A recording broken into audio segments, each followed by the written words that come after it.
here in Belfast? Is it different than London? What's going on here for people that don't There's know? a big difference between mass immigration in London and here, and this is why these guys are starting out here, because they can see the damage that's been happening in England and Scotland for the last 15 years.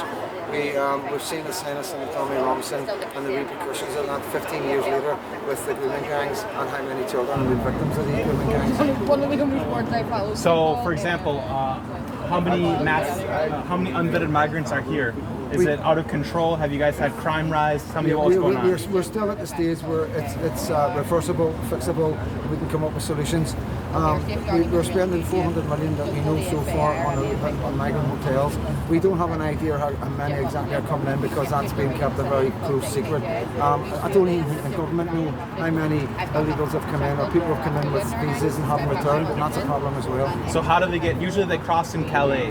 How do they get to Belfast? Calais is a small part of the problem. This is what the government are doing. They're trying to take our focus away from the real problems. The real problems is people coming into the country with visas. There's loopholes where we got kebab shops that are able to employ people from their own country, and some kebab shops are bringing in over 100 people. We've got a home office that I believe is compromised, selling visas. We've got education visas, people coming in, and we've also got people coming in on airports and holidays and ferries that aren't coming back and asking for asylum. The boats is a small part of the problem because it's a seasonal thing. They only come in summer. The big problem with immigration is what's going on with people that say they're coming in legally and not going back, is that's going on all year round. Yeah. Do you feel Islam is a problem here? Is it a threat on society, or is it not Islam? Is it just unvetted migrants? Or is it both Islam and unvetted migrants? The thing about Islam is the way the government are behaving with Islam. This is what screws us. They're telling us Islam is a religion of peace.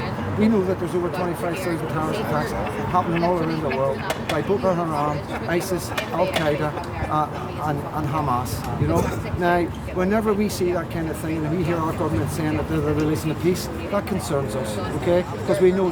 So there's something bigger going on. We've seen the silencing with the grooming gangs. We've seen how the councils. We see how the government's been infiltrated.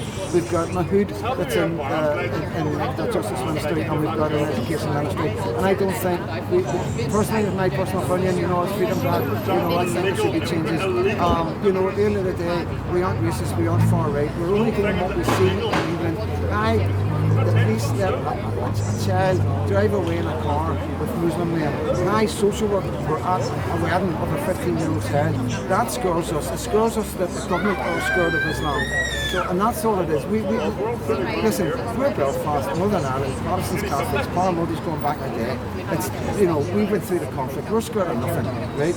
But we're going to protect what's coming because we can see what's coming. We can see with 15 years of evidence. Luton, Bradford, Rochdale, Rotherham, Halifax, they're unrecognisable. These places have been replaced. We don't want the replacement for now. We want to keep our cultures, we want to keep our traditions on both sides. We want our bonfires, our 4th of July, the Catholics' Easter uprising, and the Hunger Strike at Canberra. We don't want to take nothing away. We just want to keep what we've got. I want for my children going forward what I had in the past, and that's disappeared in England. There's communities in England they don't have traditions like Christianity. They're not allowed to have nativity praise, and I could go on.